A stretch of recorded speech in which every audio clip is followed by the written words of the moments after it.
You think you know the man you married until you're standing on the freezing pavement of Michigan Avenue with a single suitcase while he locks the heavy oak door behind you. Liam didn't just break my heart. He discarded me because my womb was empty. I was 28, shivering, and entirely alone in the brutal Chicago winter. But the universe has a twisted sense of humor, because the man who pulled up in a bulletproof SUV wasn't a savior. He was a monster. The walls of Dr. Mitchell Evans's office were painted a soft or muted sage green. It was a color chosen by expensive interior decorators, specifically to soothe anxious patients to artificially lower heart rates. It wasn't working. Vivian Hastings sat on the edge of the leather chair, her fingers digging into the expensive fabric of her tailored coat, staring at the middle-aged specialist across the mahogany desk. "I'm incredibly sorry, Vivian." "Doctor," Evans said, his voice dropping into that practiced sympathetic register that doctors reserve for the finality of bad news. He adjusted his silver-rimmed glasses, looking down at the thick manila file that represented 2 years of invasive tests, injections, and agonizing hope. The latest round of laparoscopy and the subsequent biopsies confirm what we feared. The scarring from the undiagnosed endometriosis is too severe. Combined with your diminished ovarian reserve, natural conception is impossible, and even with IVF, the chances of carrying a child to term are virtually zero. Your uterus simply cannot support a pregnancy. The words didn't hit Vivian all at once. They seeped into her bones like ice water. Virtually zero. Cannot support. She nodded slowly, feeling entirely detached from her own body. "I see," she whispered, her voice sounding hollow, like an echo in an empty canyon. "We can discuss surrogacy options," Dr. Evans offered gently. "There are wonderful agencies in Illinois." "No." Vivian interrupted, standing up abruptly. The room spun for a fraction of a second, but she caught herself on the edge of the desk. "No, thank you, doctor. I need to process this first. I need to tell my husband, her husband, Liam Reynolds, the golden boy of Chicago's commercial real estate market. They had been married for 4 years, and for the last 2, the specter of their empty nursery had hung over their sprawling Gold Coast penthouse like a shroud. Liam had grown increasingly distant, burying himself in acquisitions and late-night client dinners at Gibson's, leaving Vivian to face the endless barrage of hormone injections and negative tests alone. Vivian walked out of the Northwestern Memorial Hospital Clinic and into the biting November wind. She didn't hail a cab. She needed to walk. She needed the freezing air to numb the agonizing hollow ache in her chest. By the time she reached their building on Astor Street, her face was numb, her dark hair whipped into a frenzy by the wind off Lake Michigan. She keyed into the private elevator, her mind racing with how to break the news to Liam. She would suggest adoption. Yes, adoption. Liam was obsessed with legacy, but surely a child they chose to love could be their legacy. The elevator doors slid silently open, revealing the expansive, light-filled living room of their penthouse. Vivian stepped out, slipping off her heels, the thick Persian rug silencing her footsteps. "I'm just saying, Liam, you can't drag this out forever. The board is already whispering about your lack of an heir. It's an optics issue as much as a personal one." The voice wasn't Liam's. It was female, sharp, confident, and intimately familiar. Vanessa Croft. She was the senior legal counsel for Liam's firm, a striking blonde who always looked at Vivian with a mixture of pity and thinly veiled disdain. Vivian froze in the hallway. "I know Vanessa. Believe me, I know." Liam's voice carried from the open doors of his home office. "I've been waiting for the final word from Evans. If she's officially barren, the prenuptial clause kicks in. The failure to provide an heir nullifies the 50-50 asset split. I walk away clean. Vivian stopped breathing. The floor beneath her seemed to vanish. The prenuptial clause. She remembered signing the mountain of paperwork 4 years ago, blinded by love and trusting Liam completely. She hadn't read the fine print. She hadn't thought she needed to. And then, Vanessa's voice dropped lower, purring. There was the distinct clinking of crystal glasses being poured. And then, Liam said, his tone devoid of any emotion, "I pack her up. I can't afford to waste any more time, Van. I'm 34. I need a family, a real one, not a broken project." The sheer cruelty of the words shattered something fundamental inside Vivian. A broken project. That was all her agonizing pain, her physical suffering, and her unwavering devotion meant to him. She didn't retreat. A strange, blinding clarity washed over her, replacing the despair with a cold, vibrating rage. She stepped into the doorway of the office. Liam was leaning against his heavy oak desk, a glass of scotch in his hand. His tie loosened. Vanessa was seated on the leather sofa, her long legs crossed, swirling her own drink. They both froze as Vivian appeared. "Vivian," Liam said. He didn't drop his glass. He didn't look guilty. He just looked mildly inconvenienced, like a man who had been caught trying to leave a boring party early. "You're home." "A broken project," Vivian repeated, her voice eerily calm. Vanessa had the decency to look slightly flushed, setting her glass down and standing up. "Vivian, I should go." "Sit down, Vanessa," Liam commanded, his voice hardening.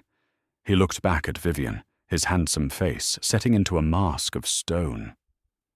"Since you decided to eavesdrop, we might as well do this now. What did Evans say?" "He said what you wanted to hear." "Liam." Vivian said, her hands trembling so violently she had to clench them into fists at her sides. "I can't have children." Liam let out a long, slow breath. It wasn't a sigh of grief. It was a sigh of relief.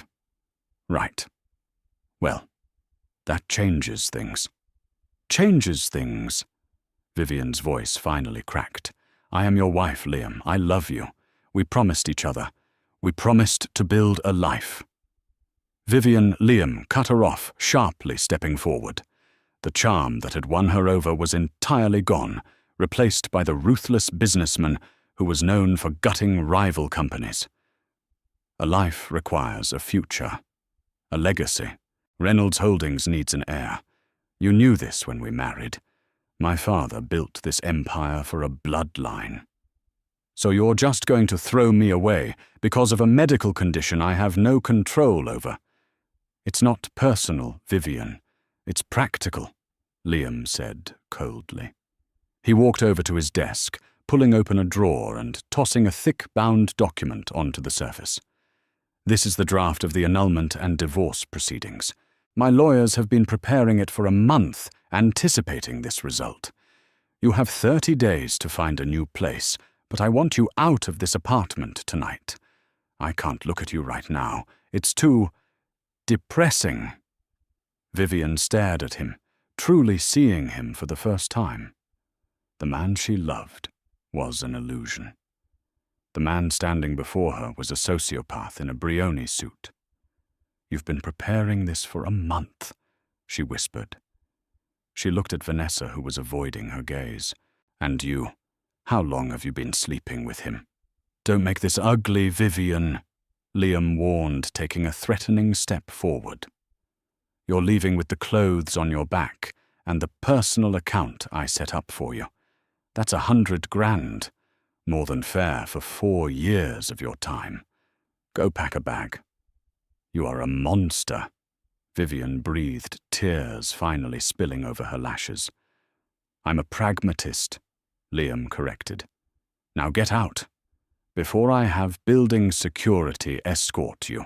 15 minutes later, Vivian was standing in the foyer, zipping up a single leather duffel bag. She had taken nothing but her clothes, her passport, and the meager jewelry that belonged to her grandmother. She left her wedding ring on the marble kitchen island. Liam stood in the hallway watching her like a hawk, making sure she didn't take any of the expensive art or silver. As she pulled open the heavy front door, she turned back to look at him one last time. "You will regret this, Liam," she said quietly. Liam offered a cold, dismissive smirk. "I sincerely doubt that, Vivian. Goodbye." The door slammed shut in her face. The lock clicked. Chicago does not forgive. When the wind howls off Lake Michigan in late November, it cuts through wool and cashmere like a serrated blade. By 8 p.m., a brutal mix of freezing rain and sleet had begun to fall, slicking the pavement in a treacherous layer of black ice. Vivian dragged her duffel bag down State Street, her mind entirely blank. The $100,000 Liam had mentioned was useless to her tonight. She hadn't taken the credit cards linked to that account, refusing to touch a single cent of his severance pay. She had exactly $42 in her wallet. Her phone battery was hovering at 10%. She walked aimlessly, the shock acting as a temporary buffer against the bone-deep cold. She watched the city lights blur through her tears. Couples hurried past her, huddled under umbrellas, laughing as they rushed toward warm restaurants and glowing apartments. She was a ghost walking among the living. 4 years of her life erased in a 10-minute conversation. Her legs finally gave out when she reached the edge of the River North District, an area where high-end warehouses met desolate industrial stretches of the riverfront. She found a covered bus shelter, an old, rusted metal structure that offered a meager shield from the driving sleet. She collapsed onto the freezing metal bench, pulling her knees to her chest, shivering violently. "What do I do?" she thought, panic finally breaking through the numbness. She had no family left.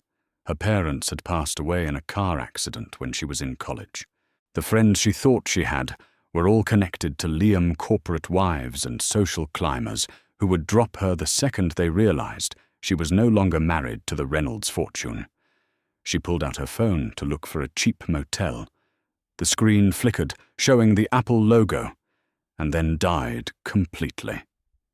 The cold had killed the battery. A sob tore from her throat, a harsh, ugly sound that was swallowed by the roar of the wind. She buried her face in her hands and wept. She wept for the babies she would never hold, for the marriage that was a lie, and for the utterly terrifying reality of being completely alone. 10 minutes passed, or maybe an hour. Vivian was becoming dangerously cold. Her fingers were stiff, and a heavy, seductive lethargy was beginning to pull at her mind. "Just sleep for a few minutes," her exhausted brain whispered. Then the blinding lights hit her. Vivian squinted, throwing a hand up to shield her eyes. Through the driving sleet, a convoy of 3 massive, pitch-black Cadillac Escalades rolled silently to a stop right in front of the bus shelter. They didn't park. They idled, dominating the narrow, empty street. The deep rumble of their powerful engines vibrated in Vivian's chest. Her survival instincts flared. This wasn't an Uber. These weren't police. In Chicago, a fleet of blacked-out SUVs idling in a deserted warehouse district meant one thing: trouble. The front and back doors of the lead and rear vehicles opened simultaneously. 4 men stepped out into the freezing rain. They were massive, wearing dark overcoats, their eyes constantly scanning the street, hands resting casually inside their coats. Then the rear door of the middle Escalade opened. The man who stepped out did not look like a street thug. He moved with a terrifying, predatory grace, entirely unbothered by the freezing rain pelting his shoulders. He was tall, well over 6 feet, dressed in a bespoke charcoal 3-piece suit that fit his broad shoulders perfectly. A dark wool overcoat was draped over his arms. As he walked closer, the harsh amber streetlights illuminated his face. He possessed a brutal aristocratic handsomeness.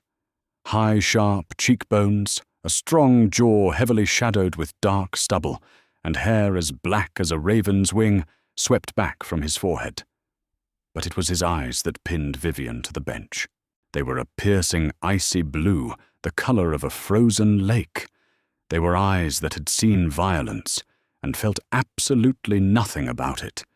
Vivian pressed herself backward against the glass of the shelter, her heart hammering against her ribs like a trapped bird. The man stopped 3 feet away from her. The imposing guards formed a loose perimeter, their backs to him, securing the street.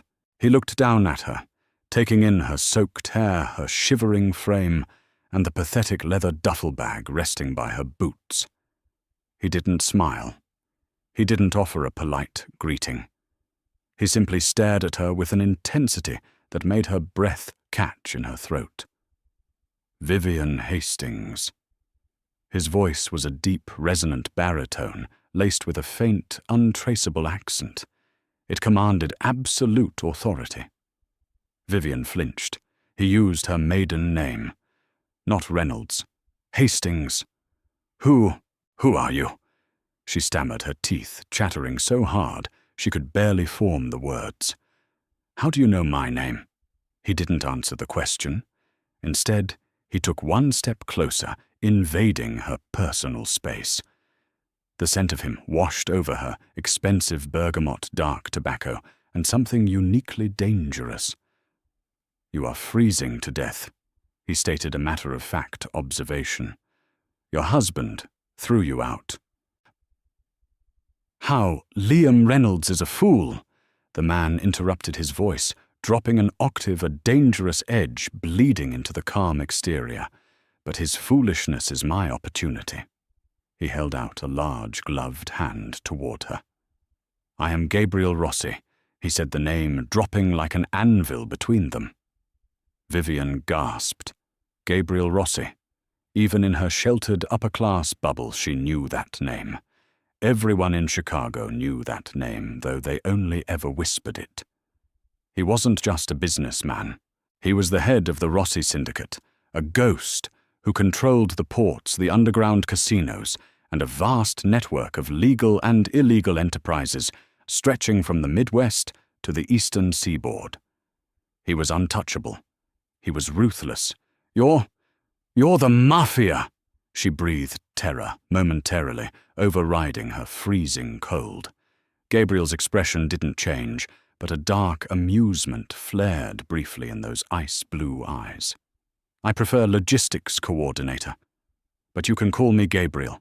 What do you want from me? Vivian asked, shrinking back. I have nothing. Liam took everything. I don't want Liam's money, Vivian. I want you. Gabriel stepped fully into the shelter, blocking the wind. You have 2 choices. You can stay on this bench, freeze to death, and let Liam win. Or you can take my hand. Come with me. Why? She demanded, tears freezing on her cheeks. Why me? Because. Gabriel leaned down, his voice, barely a whisper, striking a chord deep in her soul. Liam broke you because you couldn't give him an heir. I want you because you are exactly what you are. Now make a choice. I do not ask twice. Vivian stared at his outstretched hand. The black leather glove looked menacing, yet it was the only lifeline she had in a world that had just completely collapsed. She looked at the dark street, then back at the man who was offering her salvation, wrapped in danger. If she stayed, she died. If she went with him, she might still die, but at least she wouldn't die a victim on Liam's terms. With trembling fingers, Vivian reached out and placed her hand in his. Gabriel's grip was firm and unyielding. He pulled her up from the bench effortlessly. Before she could grab her bag, one of his men had already snatched it up. Gabriel turned, keeping his hand wrapped tightly around hers, and led her toward the idling Escalade. Get in, he commanded, opening the heavy armored door. Vivian stepped up into the cavernous, heated interior of the SUV. The moment the door slammed shut behind her, plunging them into dimly lit, soundproofed luxury, she realized she had just traded a gilded cage for a titanium one. The interior of the Escalade smelled of rich, dark leather and the lingering scent of Gabriel's tobacco. The windows were heavily tinted, blacking out the storm raging outside. A thick, bulletproof glass partition separated the rear cabin from the driver and the armed man riding shotgun. Vivian huddled in the corner of the plush seat, trembling uncontrollably. It wasn't just the residual cold, it was the sheer adrenaline and terror coursing through her veins. She stole a glance at the man sitting beside her. Gabriel Rossi had removed his overcoat. He poured a measure of amber liquid from a crystal decanter, hidden in the center console, into a heavy tumbler. He held it out to her. "Drink," he ordered. It wasn't a request. Vivian took the glass with shaking hands. The liquor burned a fiery trail down her throat, warming her from the inside out. It was incredibly smooth, likely costing more per bottle than her entire bank account contained. "Where are you taking me?" she asked, her voice raspy from the cold and crying. "My home, in Lake Forest." Gabriel replied, keeping his gaze fixed forward on the partition. "Why?" Vivian pressed a sudden surge of desperate courage, forcing the word out. "You're Gabriel Rossi. You could have any woman in the world. You don't pick up discarded wives from bus stops out of the goodness of your heart. You said Liam's foolishness was your opportunity." "What opportunity?" Gabriel finally turned his head to look at her. The dim ambient light of the cabin cast sharp shadows across his face, making him look even more menacing. "You are surprisingly perceptive for a woman who just let her husband ambush her with a divorce," Gabriel observed dryly. Vivian bristled. "I trusted him." "Trust is a liability," Gabriel countered smoothly. "To answer your question, Vivian Liam Reynolds is not the golden boy of commercial real estate he pretends to be. He is a fraud, a degenerate gambler who leverages his company's assets to play high-stakes games he cannot win." Vivian's eyes widened. "Liam doesn't gamble. Liam owes me," Gabriel stated, his voice devoid of emotion. "He owes my organization $30 million. He lost it over the course of 2 years in my private rooms." The timeline clicked in Vivian's head like a heavy lock mechanism. 2 years. The exact amount of time Liam had been distant, the exact time they had started the expensive fertility treatments. He hadn't been working late. He had been gambling away their future. 30 million. Vivian felt nauseous. "And you think I have it. You've taken the wrong hostage, Mr. Rossi. Because of the prenuptial agreement, I get nothing. He threw me out because I'm barren. I am completely useless to him and to you." Gabriel leaned closer, so close she could feel the heat radiating from him. "Do not ever use that word to describe yourself again. Useless." His eyes flared with a sudden dark intensity. "You misunderstand the situation, Vivian. I don't want Liam's money. I know he doesn't have it. His company is leveraged to the hilt. In 3 days, when his debt comes due and he defaults, I am going to take everything he has. His company, his penthouse, his reputation. I am going to ruin him." Vivian stared at him, paralyzed. "Then why did you come for me?" Gabriel's expression smoothed out, becoming unreadable once more. "Because the greatest insult I can deliver to a man obsessed with legacy and ownership is to take the one thing he threw away and elevate it above him." It was a lie, or at least not the whole truth. Vivian could see it in the slight tightening of his jaw. There was something else, something personal in the way he looked at her, but she was too exhausted to press him further. The SUV continued its smooth, powerful journey north, leaving the city behind. The storm intensified the sleet, turning into heavy, blinding snow as they entered the affluent, heavily wooded suburbs of Lake Forest. An hour later, the convoy slowed, turning off the main road onto a private winding driveway, flanked by towering ancient oak trees. Huge wrought-iron gates materialized from the snow, opening silently as the vehicles approached. Vivian pressed her face against the cold glass. Gabriel's estate was a fortress, a sprawling, imposing Tudor-style mansion made of dark stone, sat at the end of the drive, illuminated by discreet security lights. It looked like a castle built for a modern warlord. The SUV pulled to a stop under a massive porte-cochere. The door was instantly opened by a guard holding a large black umbrella. Gabriel stepped out first, then turned and offered his hand to Vivian again. This time, she took it with a little less hesitation, allowing him to help her down. She was led through heavy double doors into a grand foyer that took her breath away. The floors were black marble, reflecting the light of a massive crystal chandelier above. A sweeping dual staircase led to the second floor. Despite the immense size, the house was incredibly quiet. The silence of deep, impenetrable wealth. "Rosa," Gabriel called out softly. An older woman in a neat grey dress appeared almost instantly from a side hallway. She had warm, dark eyes and a motherly demeanor that felt entirely out of place in a Mafia Don's compound. "Yes, Mr. Rossi," she asked, her eyes darting to Vivian with thinly veiled curiosity. "This is Miss Hastings," Gabriel said. "She will be staying with us indefinitely. Please take her to the East Wing suite, run a hot bath for her, and provide her with anything she needs." "Of course, sir. Right this way, Miss Hastings."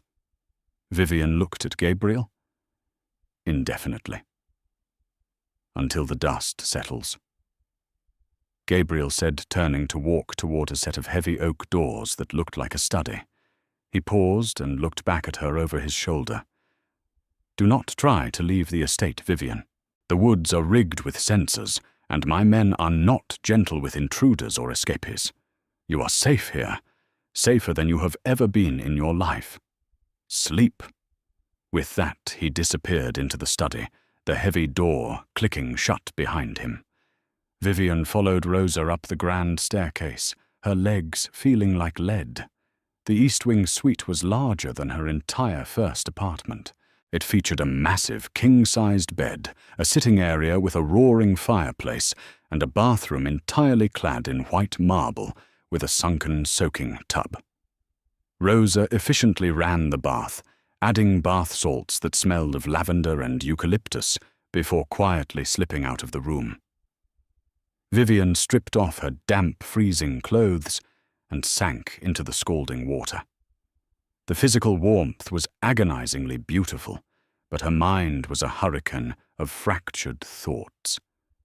Liam's betrayal, Vanessa's smug face, the devastating diagnosis from Dr. Evans, and now Gabriel Rossi, a man who owned the dark underbelly of Chicago, who had practically kidnapped her, yet had treated her with more care in 2 hours than her husband had in 2 years. "He wants to use me to ruin Liam," she thought, closing her eyes as tears finally mingled with the bath water. "I am just a pawn, moving from a white square to a black one." But as she lay in the opulent tub in the heart of a mafia fortress, a tiny dark seed of something else began to take root in the soil of her shattered heart. Liam had broken her. He had thrown her into the trash. Gabriel Rossi had picked her up. If Gabriel was going to use her to destroy Liam Reynolds, maybe she wanted to help him do it. The morning sun over Lake Forest was blindingly bright, reflecting off the fresh layer of snow that blanketed Gabriel Rossi's estate. Vivian woke up in the massive king-sized bed, the Italian cotton sheets feeling like a physical shock compared to the harsh reality of the previous night. For a split second, she reached across the mattress, expecting to feel Liam's back. Then, the memory of the freezing bus shelter the black Escalades, and the Mafia Boss's icy blue eyes came rushing back. She sat up, pulling the thick duvet around her shoulders. Rosa had been in quietly. A silver tray rested on the mahogany side table, holding a pot of steaming black coffee, fresh croissants, and a folded copy of the Chicago Tribune. Next to the tray were clothes, not her damp, freezing garments from yesterday, but a pair of tailored black wool trousers, a cream-colored cashmere turtleneck, and soft leather loafers in exactly her size. Vivian showered, dressed, and drank the coffee. The caffeine cleared the lingering fog of exhaustion, replacing it with a sharp, crystalline focus. She looked at herself in the floor-to-ceiling mirror. The woman looking back was pale, her dark eyes shadowed with grief, but the pathetic weeping wife Liam had thrown onto Astor Street was gone. In her place was something much more dangerous, a woman who had absolutely nothing left to lose. She found Gabriel in his study, a massive room lined with leather-bound books and dominated by a heavy dark wood desk. He was standing by the window, a phone pressed to his ear, speaking rapid, fluent Italian. Standing near the door was a sharply dressed man with a scar cutting through his left eyebrow, Gabriel's underboss, whom Vivian would later learn was named Matteo Bianchi. Gabriel ended the call and turned to face her. The charcoal suit from the night before had been replaced by a black dress shirt, with the sleeves rolled up, revealing forearms corded with muscle and faint, faded ink. "You slept," Gabriel observed, walking toward his desk. "Good. You will need your strength." "You said you were going to ruin Liam in 3 days," Vivian said, skipping any pleasantries. She walked to the center of the room, her posture rigid. "You said you were going to take his company, his penthouse, his reputation." Gabriel leaned against the edge of his desk, crossing his arms. He looked amused but intrigued. "I did. The paperwork is already in motion. When he defaults on the $30 million at midnight on Friday, my holding companies will seize the collateral he foolishly put up. Reynolds Holdings will be carved up and sold for parts." "You're making a mistake," Vivian said flatly.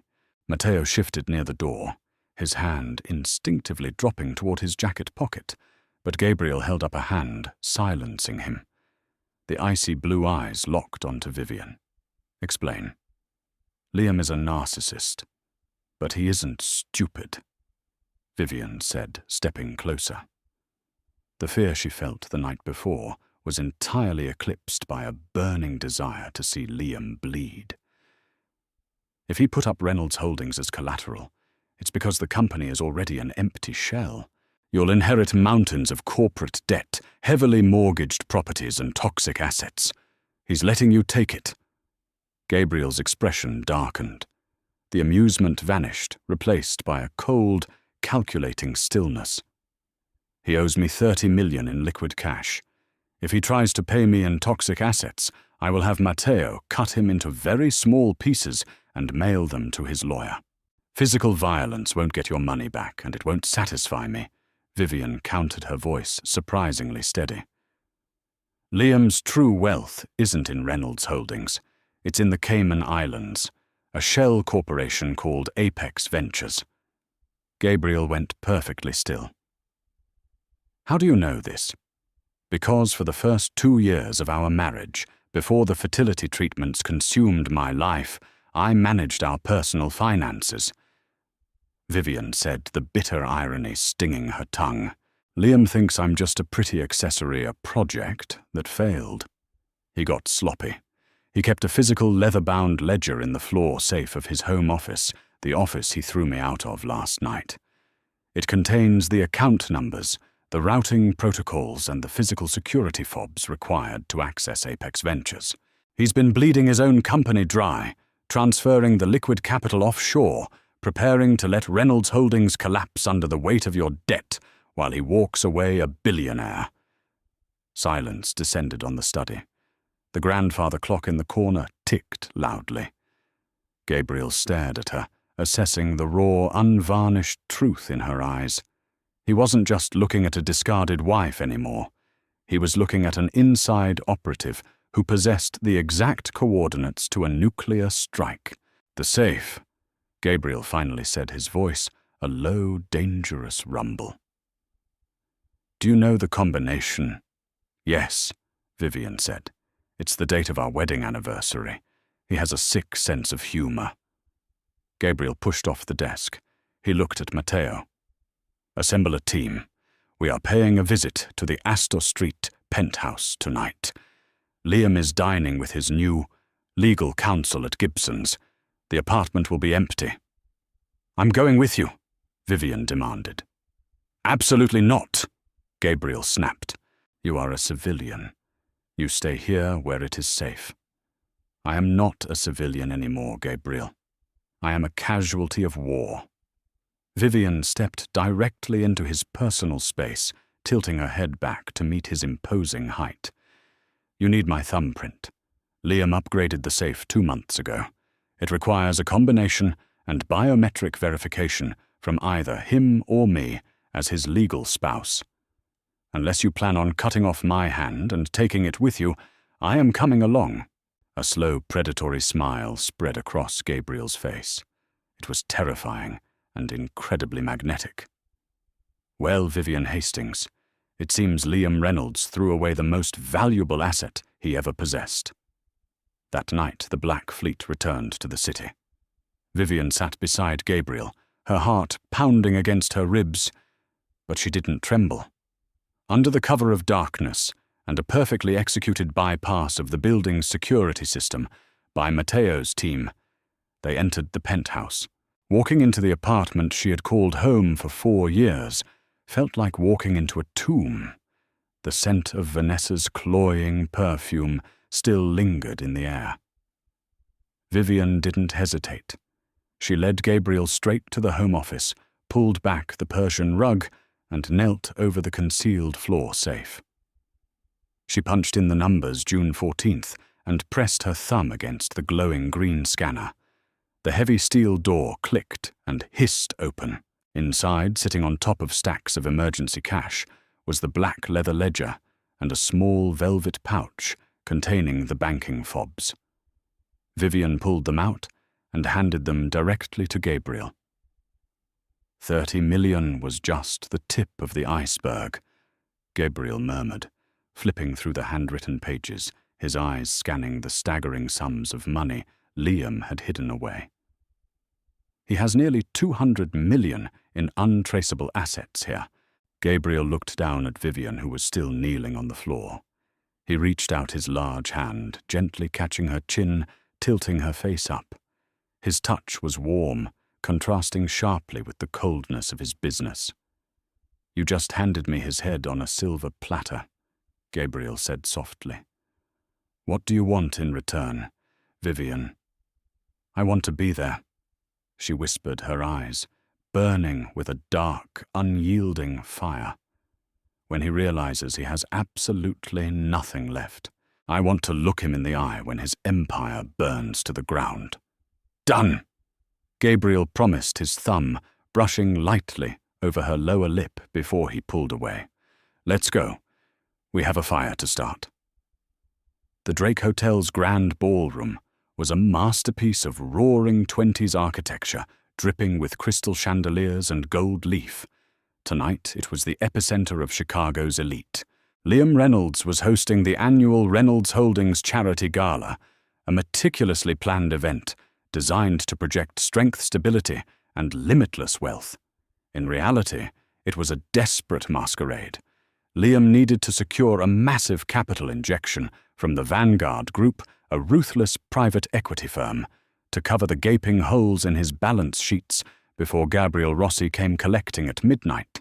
Liam stood near the ice sculpture, wearing a bespoke Tom Ford tuxedo, holding a glass of champagne.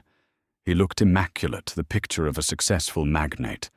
By his side, clinging to his arm like a glittering parasite, was Vanessa Croft, poured into a backless red silk gown. Relax, Liam, Vanessa purred, sipping her drink.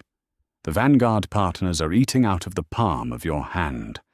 Once they sign the letter of intent tomorrow, the Rossi debt is a non-issue. We'll pay the mobster his 30 million file for the annulment with Vivian and relocate the main offices to Miami. Rossi isn't just a mobster van. He's a ghost. He doesn't like to be kept waiting, Liam muttered, checking his platinum Rolex. It was 10 p.m., 2 hours until the deadline. But you're right. The Cayman accounts are secure. Even if Vanguard stalls, we have the safety net. Let Rossi take this sinking ship of a company. At 10:15 p.m., the heavy oak doors of the grand ballroom swung open. The low hum of polite conversation, the clinking of crystal, and the soft jazz from the live band abruptly died out. A wave of silence rippled through the room, starting from the doors and spreading all the way to Liam at the back. Gabriel Rossi had arrived. He didn't sneak in. He walked right through the front doors, flanked by Matteo and 3 other massive men in perfectly tailored dark suits. Gabriel himself wore a midnight blue tuxedo that made him look like royalty stepping into a room full of peasants. He commanded the space, entirely the air seeming to pull out of the room wherever he walked. But it wasn't the Mafia Boss that made the society matrons gasp and the businessman pale. It was the woman on his arm. Vivian Hastings was unrecognizable. Gone was the mousy conservative corporate wife who wore pastels and hid in the background. She was poured into a breathtaking floor-length gown of emerald green velvet, a dress Gabriel had flown in from Milan that morning. It hugged every curve, the color bringing out the fierce, dark spark in her eyes. Her hair was swept over one shoulder in loose, glamorous waves, and a diamond choker, courtesy of the Rossi family vault, glittered at her throat. She looked like a queen, lethal and untouchable. Liam's champagne flute slipped from his fingers, shattering on the marble floor. "What the hell is she doing here?" Vanessa hissed, her nails digging into Liam's arm. "And who is that with her?" That Liam choked out, all the color draining from his face, is Gabriel Rossi. Gabriel and Vivian didn't mingle. They walked with terrifying purpose directly across the ballroom floor, parting the sea of Chicago's elite like Moses at the Red Sea. They walked straight toward Liam, Vanessa, and the 2 senior partners from the Vanguard group who were standing nearby. "Mr. Reynolds," Gabriel said, his voice carrying effortlessly over the dead silent room. "A beautiful party, though I must admit, celebrating on the eve of a total financial collapse seems a bit optimistic." The Vanguard partners exchanged alarmed glances. "Financial collapse, Liam? What is he talking about?" one of them asked sharply. Liam was sweating through his Tom Ford suit.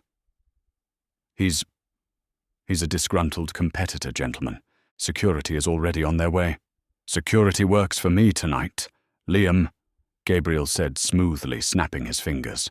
Matteo stepped forward, handing thick bound folders to both of the Vanguard partners.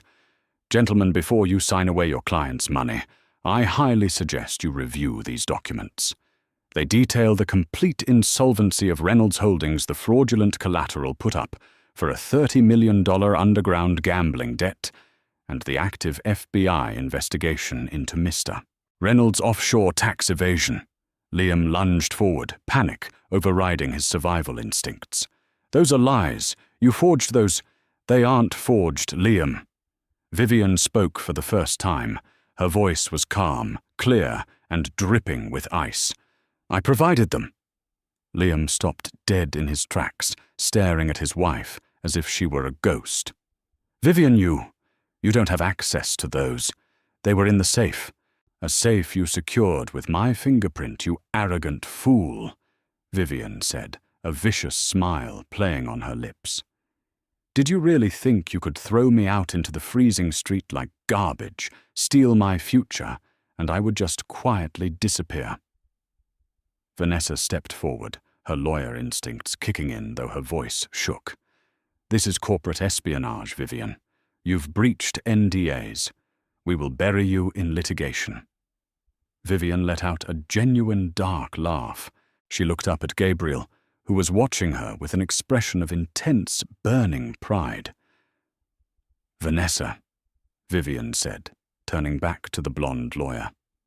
"You can't sue someone when your client is going to federal prison. By the way, while Liam was emptying the company accounts to hide money in the Caymans, did he mention he didn't put your name on any of the offshore LLCs? You're going down for corporate fraud as his chief legal counsel, and you don't even get a cut of the stolen money." Vanessa froze. She turned slowly to look at Liam. "Liam, is that true?" Liam couldn't speak. He was hyperventilating, his eyes darting frantically around the room, looking for an exit that didn't exist. The Vanguard partners had already dropped the folders in disgust and were walking briskly out of the ballroom. "My money, Liam," Gabriel said, his voice dropping to a lethal octave. "The deadline was midnight, but seeing as you intended to default and flee, I have accelerated the timeline. As of 10 minutes ago, my associates in the Caymans used your fobs and your ledgers to drain Apex Ventures. Every single cent. The 30 million you owe me, plus 170 million in inconvenience fees."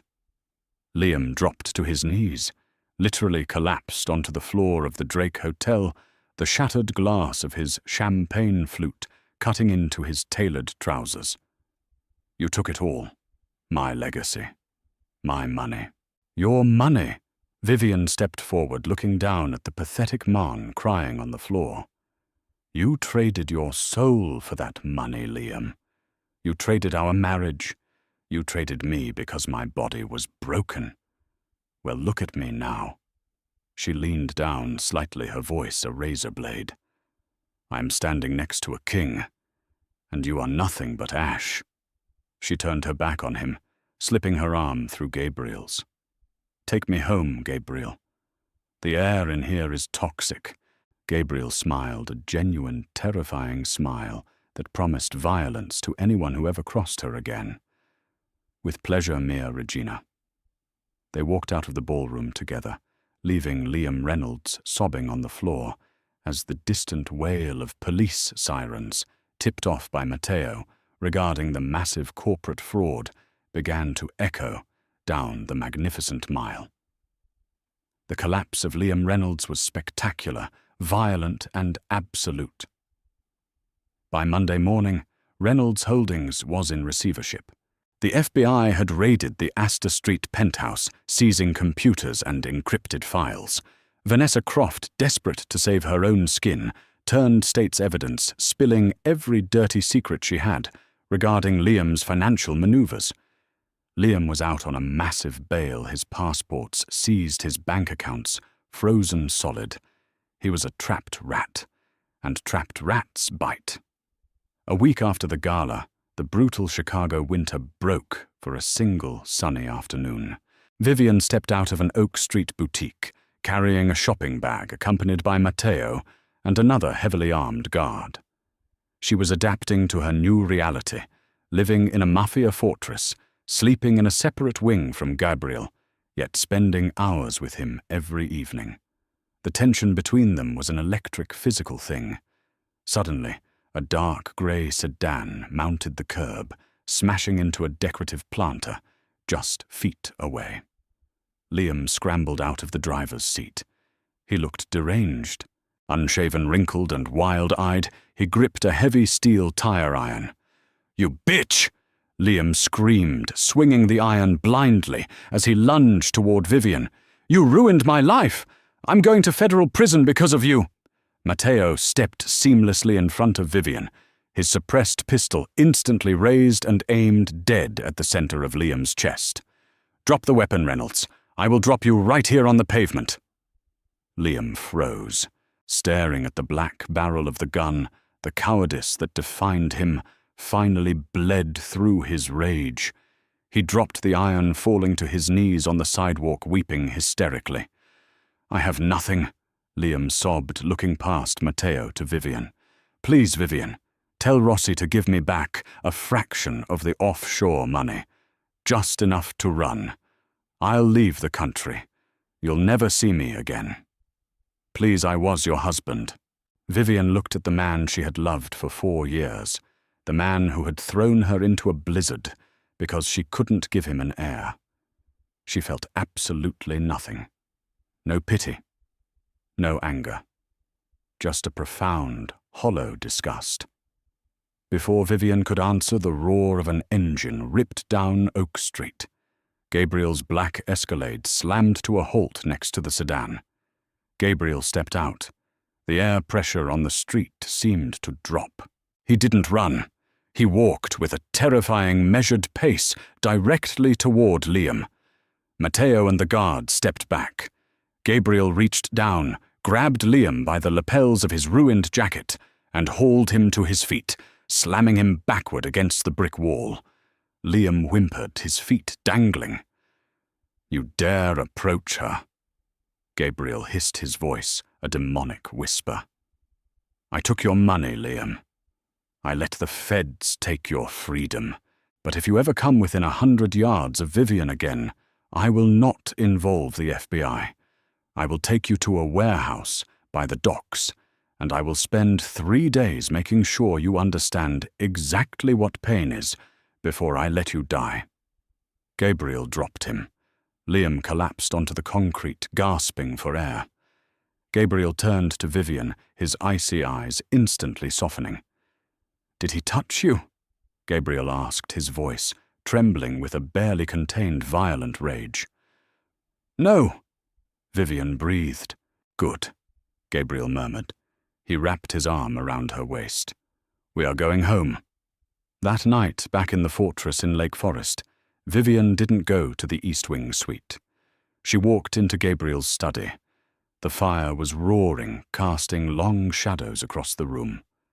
Gabriel was pouring a drink his suit jacket discarded. He looked up as she closed the heavy oak door behind her and turned the lock. A sharp click echoed in the silent room. Gabriel set the glass down slowly. "Vivian." She walked across the room, stopping inches from him.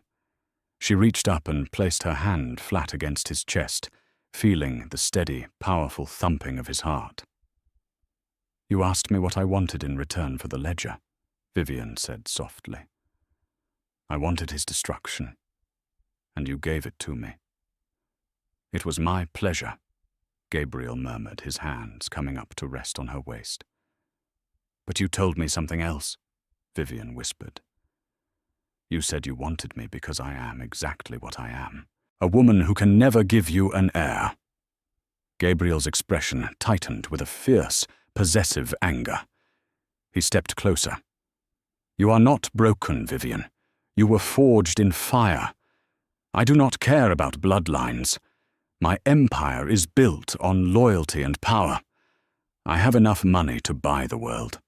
The only thing I do not have is a queen who can stand beside me when the world burns." He reached up his fingers, threading through her dark hair. "Liam wanted a vessel. I want a partner. I want you." Vivian closed her eyes as the last remnants of her past life fell away. She belonged to the monster who had saved her. She opened her eyes and pulled his face down to hers. "Then take me." Gabriel's mouth crashed down on hers, fierce and consuming, sealing a blood oath between a ruined wife and a mafia king. 3 years later, the winter wind howled off Lake Michigan, rattling the heavy bulletproof windows of the Lake Forest estate. But inside the study, the fire roared, casting a warm golden glow over the massive mahogany desk. Vivian Rossi sat in Gabriel's oversized leather chair, a stack of encrypted shipping manifests spread out before her. She wore a tailored crimson suit, her dark hair pulled back into a sleek, unforgiving twist, a stark contrast to the pale, shivering woman who had been thrown onto the street 3 years ago. Matteo stood on the opposite side of the desk, respectfully waiting for her signature. He didn't look at her with the pitying glances of her former high society friends. He looked at her with the hardened respect reserved for a boss. "The shipments through the Baltimore port are clear, Mrs. Rossi Matteo said, his voice low and professional. The customs officials have accepted their bonuses. Good, Vivian said, signing the bottom of the ledger with a sleek Mont Blanc pen. Ensure the secondary routes are prepped just in case. I don't want any delays on the European imports. Matteo nodded, taking the file. Understood. He paused at the door, shifting slightly. Oh, and we received an update from our contact at Terre Haute. Vivian didn't look up from her next file, her expression remaining perfectly impassive. And Liam Reynolds tried to barter his commissary rations to avoid a beating in the yard. It didn't work. He spent the weekend in the infirmary with a broken jaw and 2 fractured ribs. A faint, cold smile touched Vivian's lips. Send a small contribution to the prison guard's pension fund, just to ensure they continue doing such a thorough job of keeping an eye on him. With pleasure, Matteo said, slipping out of the room. The heavy oak door clicked shut, and a moment later, the side door connecting to the private wing opened. Gabriel stepped in, shrugging off his dark overcoat and loosening his silk tie. Even after 3 years of marriage, the sheer magnetic force of his presence sent a thrill down her spine. He walked around the desk, his large hands resting on her shoulders, leaning down to press a kiss to her temple. You are working too late, Mia, Regina. Gabriel murmured, his thumb brushing gently against her jaw. The Empire will still be here tomorrow. I was just tying up some loose ends, Vivian said, leaning back into his solid warmth. She looked down at the heavy diamond band on her left hand, a ring that symbolized a vow far more dangerous and enduring than her first. She had never given Gabriel an heir. Her womb remained empty, just as Dr. Evans had diagnosed on that terrible afternoon in Chicago. But Gabriel had been entirely true to his word. He had never once looked at her with disappointment or regret. Instead, he had given her an entire world to rule. She wasn't a broken project. She was the architect of his expanding syndicate. Together they had built a legacy of fear, respect, and untouchable power that no biological child could ever match. Are you happy, Vivian? Gabriel asked softly, his ice-blue eyes meeting hers in the reflection of the dark window pane against the snowy night. Vivian stood up, turning to face the man who had pulled her from the freezing rain and crowned her in the shadows. She reached up, tracing the faint, dark stubble on his jawline. She thought of the pathetic life she had left behind, the hollow pursuit of a perfection that never existed, and the cruel man who had tried to discard her. She had traded a sterile lie for a beautiful, bloody truth. Gabriel, she whispered, pulling his face down into a searing, breathless kiss that tasted of dark tobacco and absolute devotion.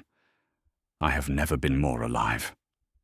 Did Vivian make the right choice by embracing the darkness to exact her revenge? Or did she trade one toxic cage for another? Let us know what you think of Vivian and Gabriel's ruthless love story in the comments below. If this dark mafia romance kept you on the edge of your seat, hit that like button to show your support. Don't forget to share this video with your friends who love a good twist of betrayal, loyalty, and sweet revenge. Subscribe to our channel and turn on notifications for more thrilling, dramatic stories brought to life. See you in the next one.